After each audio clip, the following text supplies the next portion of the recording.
Good morning, everybody, and welcome to the Aquarium of the Pacific's Aquarium Online Academy. My name is Emily. I'm a member of our education team, and today I am joined by my friend Kaya, who is behind the computer and helping us to bring all the images here. And then we have James over at the computer manning our questions hotline. Speaking of, if you have questions for us today, feel free to text us at this number below, 562-286-1838. And we will get back to you hopefully live on air. If you're watching us on demand though, so you're watching this after we're live and you have a question, feel free to email us at the email that's written below. So that's live@lbaop.org. We'd love to hear from you and we answer all the questions we get. So we are going to get started today. All right, today's session is all about life cycles. Now let's take a look at a view of Shark Lagoon. So this is a tropical shark habitat right here. Take a look. And now I want you to think about this. What animals do you notice? If you are noticing some animals, go ahead and call them out to your maybe your friends in the room, or you can call it out to your grown-ups that are there. Yeah, I happen to notice some sharks. I notice sharks that are swimming in the background. I see some sharks that are sort of resting down there. I see a bunch of small fish. I even see some corals here. But I wonder, everybody, I have a question for you. I wonder, do all of these animals look the same when they're babies? Or do the babies look different from the grown-ups and they change over time? Now, I'm thinking about it. I happen to have my own baby at home, and he looks kind of like me. He looks kind of like my husband too, but he looks kind of like us. He's got like maybe a bigger head compared to his body, but he looks like a miniature version of us. And so there are some babies that look kind of like they're grown-ups, and there's some that don't. And they actually change a lot over the course of their life. And that's what we call a life cycle. Now, we all have life cycles. It's just that some look different than others. We're going to start looking at some animals that maybe when they're babies, they look a certain way. And then maybe they look more like their grown-ups, or they look similar to their grown-ups. Let's start with maybe a giant sea bass. We'll start with that. Now, a giant sea bass is a type of fish. Actually, Kaya, maybe we can go to Blue Cavern first and just spot our giant sea bass in their habitat here at the aquarium. Now, we happen to have a camera that lives in our kelp forest habitat, Blue Cavern. And you can actually watch this camera throughout the day. We might actually need to rewind a little bit to see what we're looking for, but inside this habitat, we happen to have a really cool fish called a giant sea bass. Now let's take a look. We're rewinding back in time. Whoa! What do you notice about this fish right here? It's big, isn't it? This is a really big fish. This is one of our 3 giant sea bass. You can see the other one right behind it. That is a really big fish. And in fact, if I laid down right next to that fish, I'm pretty sure it would be at least almost my size. I'm not a very big person, but it's people-sized. It's a big fish. They also move kind of slow. They have those great spots. What's really cool about this fish is that we have some here at the aquarium. Now, the giant sea bass is an endangered species, and that's a word that we as scientists use for when there's not as many of them left out in nature. And you can see all 3 giant sea basses here. And my friend Nikki actually helped to raise baby giant sea bass. So let's see if we can take a look at some images that Nikki has provided for us of the baby giant sea basses we happen to have here at the aquarium. And let's take a look and see what they look like over time. Now, I know it's really hard to see, and it's amazing to imagine, but a fish that is people-sized started off really tiny. In fact, they're microscopic, and a lot of fish start off as plankton, which means they're drifters. They're teeny tiny when they're called little babies, when they're fry. So you can see right here, we had to even put a little circle around it. That is a baby giant sea bass. And you can see this whole setup that Nikki had to help measure and take data about all these babies. You can see even the ruler that's right here that allowed her to measure the length of these babies. Now, babies do get bigger. So let's take a look maybe at the next stage and what we would call maybe a juvenile fish. So a juvenile is no longer a baby and it's not yet an adult. The giant sea bass goes through a remarkable transformation. Now, it still looks like a little fish to me, doesn't it? Yeah, you can start seeing how it might look kind of like the grown-up that we saw before. Do you remember what pattern the grown-ups had? Yeah, they had spots on them. And so you see this giant sea bass right here that had spots on it. Now, I think this was the first of all the giant sea basses that has been raised in an aquarium habitat. So that would be Yutaka, who still lives here. But we actually have been working behind the scenes to grow and cultivate many, many of them. Now, this is what Yutaka looked like a little bit later. And you can see now Yutaka's starting to look more like the grown-ups, right? The same shape, very similar coloration. And now Yutaka's job is to get bigger and bigger and bigger. Now, the adults that we happen to have in Blue Cavern are adult aged too. So they're in their 20s and 30s. And so they're getting bigger and bigger. Yutaka's only a few years old. So it's still got a long way to go before it gets to be really big people sized. Although it's really been cool to see how much Yutaka has grown over all these years. And this is a picture of a giant sea bass, just a photo of giant sea bass out there. And they are really, really big. They can be 5+ feet and hundreds of pounds as well.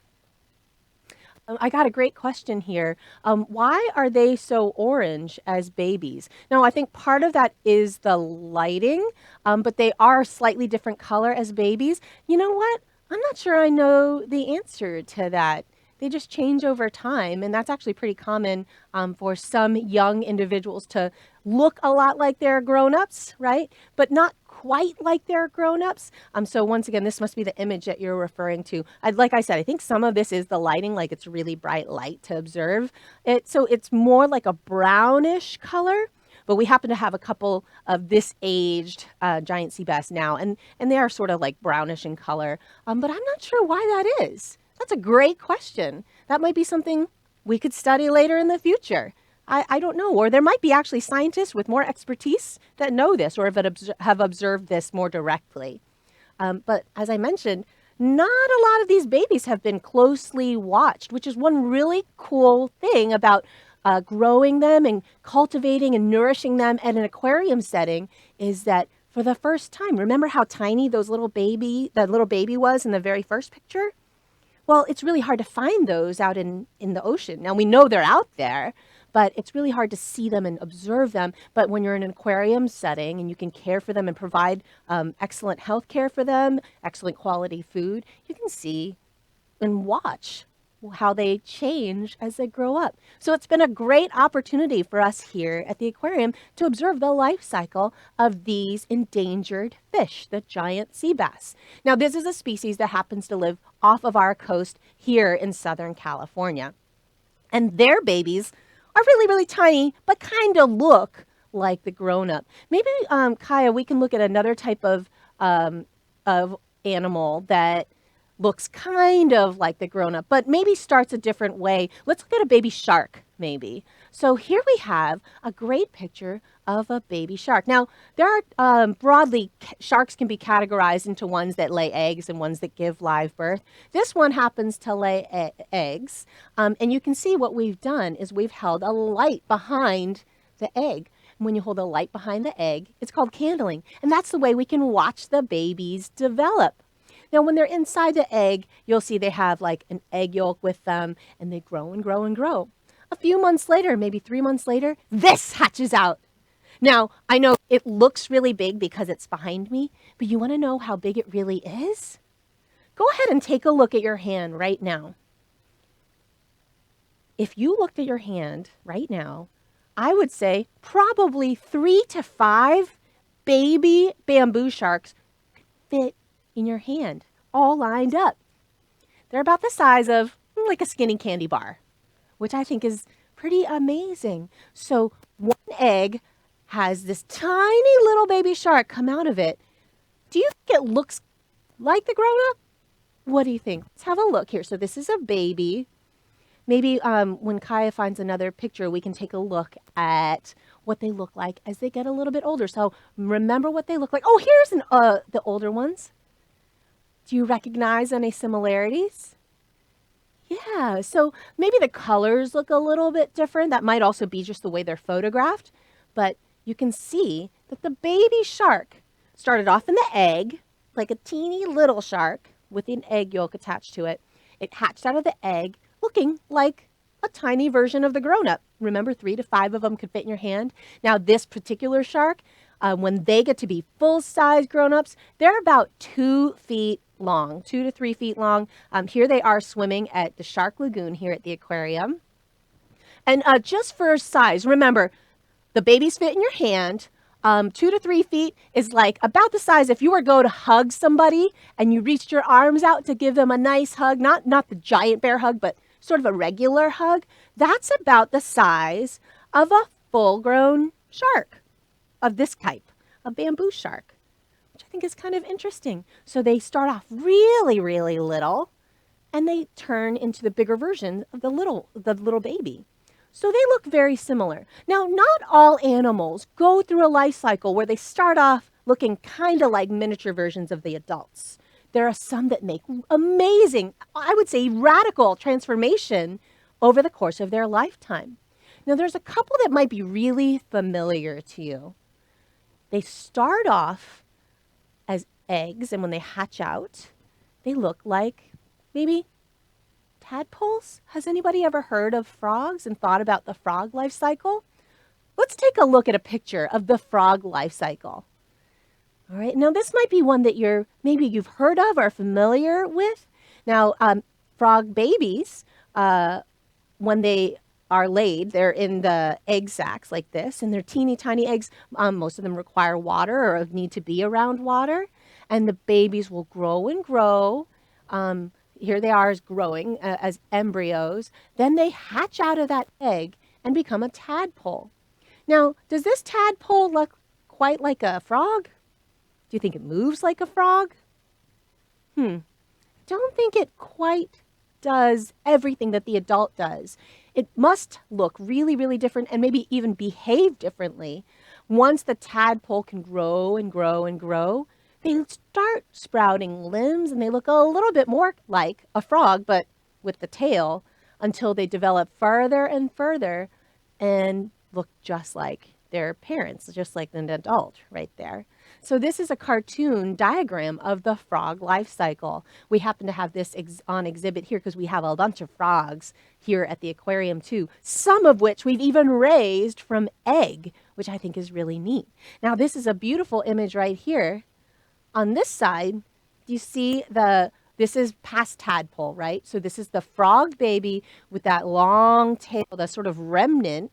As it gets bigger and bigger and bigger, its body changes. And then, of course, then you get the adult version right here. And you can see this one still has just a little bit of the tail left, but it's growing into that adult, from that juvenile stage into the adult stage. So after they become adults, some of them will grow and grow and grow even bigger. Some of them don't. It just really depends. I love this image of a white tree frog right here. This is one of our many frogs that we have on exhibit here. And can you imagine? They start their life off as a teeny tiny little embryo in an egg, then a tadpole, and then a little frog with a tail, and then they become this. That's dramatic transformation. Now, there's another animal that you're probably familiar with. Another great picture of the white tree frog right here. Now, there's another animal that you're probably familiar with that also goes through an amazing transformation. And now, this is not an ocean animal. This is an animal that you might see on land, or more specifically, in the air. I'm talking about butterflies. Now, butterflies go through a really amazing transformation too. Think in your head for a moment about what a butterfly starts off as. Have you seen it? I know sometimes schools go through the exercise of growing up caterpillars to that turn into butterflies eventually. So let's think about that just for a moment.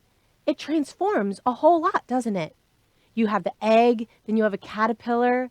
The caterpillar goes into a chrysalis or like a little pupa, and then it hatches out of that and becomes a beautiful butterfly.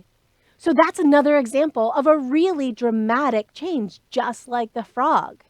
Now, here at the aquarium, we happen to have an ocean animal that goes through another amazing change, just like the butterfly and just like the frog does. But it might not come to mind immediately. I'm talking about the sea jelly. So let's take a look at the sea jelly life cycle right here. Now, this is a beautiful illustration. It actually starts at the very, very top.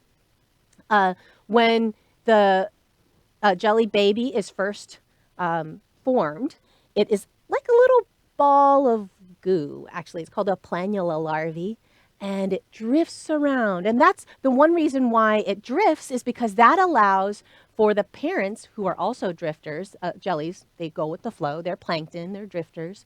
That allows the babies to disperse and to go out into different places in the ocean, so they don't all just stay in the same place with their with all the parents and all the same jellies. They can disperse that way. So the little planula larvae goes off into the ocean, and then it finds a place to settle down. So this little tiny developing baby jelly settles out on something hard. Sometimes it's the ground, sometimes it can be rocks, sometimes it can be things like pier pilings or anything that's solid, really. It could even be maybe shells or anything like that. When it settles down, it becomes a polyp like this. You can see these are like little polyps. Do they look like anything else you've ever seen before that lives in the ocean? You know what they look like to me? They look like little anemones to me. So you can see that they stick to things right here, just like an anemone does, but then they have those beautiful long tentacles, and that's how they capture their food. So baby jellies spend part of their life not even drifting at all. They spend their time stuck to surfaces in the polyp phase. This is where they'll still continue to sting and catch their food and grow and grow and grow. Once they do that, once they're ready, they actually turn into slightly different format or sort of body shape. And this thing looks kind of like a polyp, like what we saw before, but it gets really, really long. And this is where jellies do something that I think is amazing. They make copies of themselves. They do.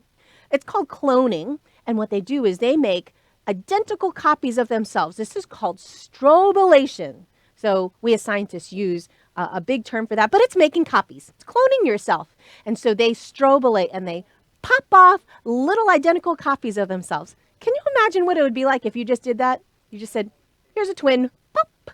Here's another twin, pop. And they make all these identical copies of themselves. The copies of themselves turn into something that they call an ephyra. So this is the juvenile version of that. This ephyra, take a look at what you notice here. Do you think it's starting to look more like a sea jelly? Well, it's not stuck to anything, so that's true, right? This one is drifting. To me, this looks like a snowflake or a flower. And these ephyra start drifting. This is the next phase. So it's a really dramatic difference than the polyp that we saw earlier. And so the ephyra get bigger and bigger and bigger, and then they start to fill out a little bit, and then they start to look like a little itty bitty jelly, right? And then they can get bigger and bigger and bigger. And so moon jellies, the species that's shown here, this is one of the types of species that we grow here. Moon jellies can be about the size of a dinner plate or like a small personal pizza. That's about how big they get. But oftentimes when they're at this stage, a sort of juvenile, like ephyra turning into a baby jelly phase, they can be smaller than like a pencil eraser. So if you think about like a nice number 2 pencil and look down at the eraser, it's really, really tiny. So there's a lot of chance for that jelly to grow and grow and grow. And here at the aquarium, we grow them in really specific, really specialized conditions so that they can continue to get bigger and bigger and thrive. I did get a great question from Genesis. Genesis wanted to know, do I help raise the baby animals? You know what, Genesis? Here at the aquarium, I do not raise the babies. I have friends that raise a lot of the babies here. They're aquarists and aviculturists and mammalogists that do that. But in the past, I actually have raised plankton babies like this. And so I worked in a lab where we grew some of my lab mates grew jellies. I actually used to grow copepods, which are, if you've ever seen the SpongeBob cartoon, evil plankton, they're not all evil, by the way, but evil plankton is a type of creature called a copepod. That's what I used to grow. And so their babies don't have quite a dramatic life cycle like the jellies, but they are planktonic. They do drift, and they are really, really tiny. So that's what I used to grow. Genesis also wanted to know if I'm ever scared of the babies. It doesn't scare me. It mostly fascinates me. Oh, Kaya, great job. This is the type of creature that I used to grow. Actually, the same genus. This is a calanoid copepod. This is that type of copepod that it is, this long rice grain shape with one eye, long, long antenna. Now, I know it, once again, it looks huge behind me, but if you were to see this like in like a bottle or container of water, it would look almost like smaller than like a pepper grain or a salt grain. Like if you were to pour table salt out and look at it, they're smaller than that. The one thing is if you collect plankton from the ocean and look at it, the only thing that tells you that they're copepods is sometimes you can see them zipping around in teeny little lines inside the water. But otherwise, it's really, really hard to see them. You need a microscope. So the image that we're looking at behind me is what I used to grow, but looking at them under a microscope. And they don't scare me at all. I think it's amazing that these little creatures transform as much as they do, from little ones to the bigger ones, especially something that's microscopic. The other cool thing about copepods in particular, just like crabs and just like lobsters, they actually are crustaceans. And so in order to get bigger, they molt. So the other thing that we would do is sometimes we would even collect copepod molts. And so it looks like a little shell of what they were, but they have to molt that shell, or they have to shed it like a snake sheds its skin to get bigger. Things like copepods and crabs and lobsters also shed their old shell, and they become really soft for a little bit and have to go somewhere safe to re-harden that shell. So you can actually find little itty bitty molts of these teeny tiny little creatures.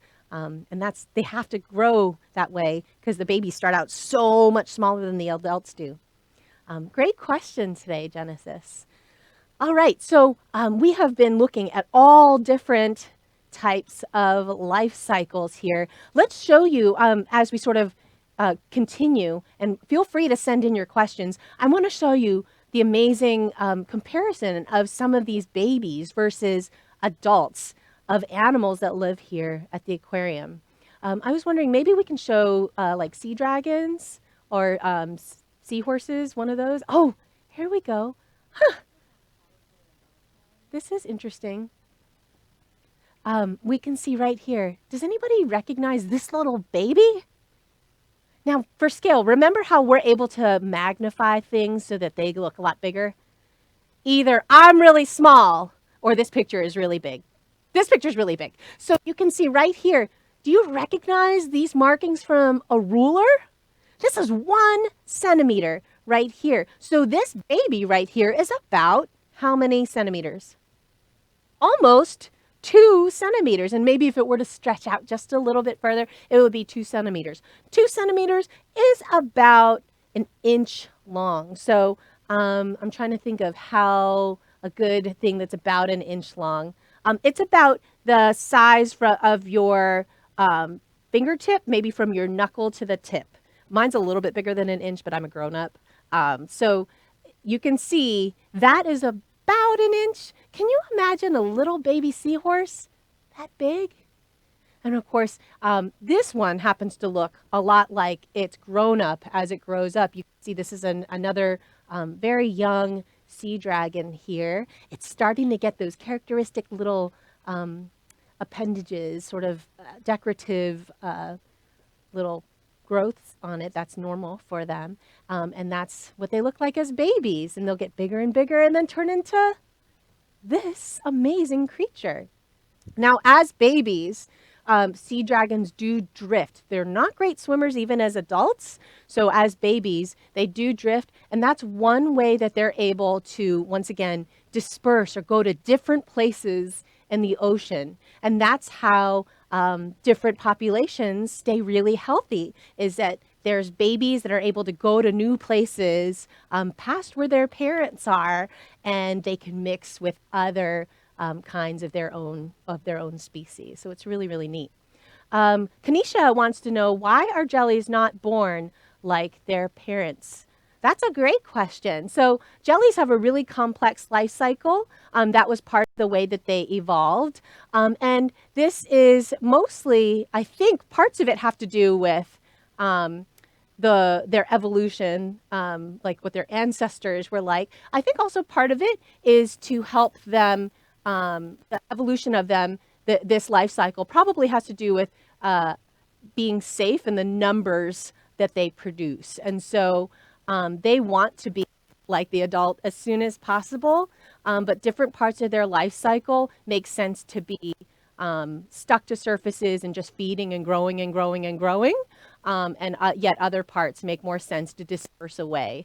And so it's just a really complex life cycle. There's probably even more reason why it's that way. I actually just I'm not familiar with that part of it. But that all has to do with the evolution of these animals over time, over millions and millions of years. So that life cycle is really, really specific to them.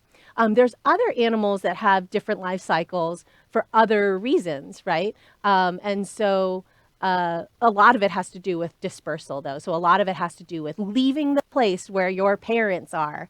And for these babies, a lot of these babies and a lot of babies in the ocean, there's not a lot of parent care. Like the parents don't feed them a whole lot or take care of them in the way that maybe your grown-ups nurture and take care of you. It's a little bit different out in the ocean, where lots of animals make lots of different babies and then they just go and spread there. So lots of different strategies that are out in the ocean. All right. Here's another great picture. Now, what we're looking at mostly here, I'll show you the surprise. So what we're looking at right here behind me is a black-necked stilt. It's a type of shorebird.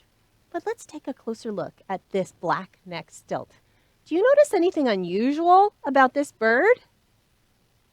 Take a close look, scientists. Did you see it? It's kind of weird. Look at down here at the legs. How many legs do you think a black-necked stilt probably has? You're right. It's 2. Birds have 2 legs, right? 2 legs and 2 feet. But this one appears to have many, many more. They're slightly different color. Now, this bird, the adult, has pink legs, and he or she happens to be sort of resting back on his or her legs, and underneath are all the babies. So this is what their young look like. Now, of course, these babies hatched out of eggs, and when they hatch out of eggs, they look really different from their parents. Now, their body shape is very similar, right? They look like birds. In fact, they look like birds that kind of look like their parents. But what do you notice is different? Yeah, their color is different, isn't it? Even the texture of their feathers is different. And this is really common with birds. Think about a baby chicken. What do they look like as babies? A lot of baby chickens look fluffy and yellow, right? They look really, really different from the chicken grown-ups. And that's because baby feathers are really different than adult feathers. And so what happens is these babies are born. They're excellent at camouflaging at this point because they have to be able to hide as babies, right? But as they develop and grow and they fledge, they lose those feathers and then they start looking like the grown-ups. So this is what a grown-up black-necked still looks like. So even though they look like a miniature version of their grown-up, they'll go through a transformation too. This is what's so interesting about being able to observe animals over time. So the next time that you're out and about, maybe you see bugs in your backyard or birds at the park. Think about what kind of transformation did this animal go through from baby to adult? You'd be surprised. Lots of animals have really interesting life cycles. I want to thank you for joining us. We're going to start back up again tomorrow morning at 9 a.m. And we hope that you have a wonderful Monday. Bye, everybody.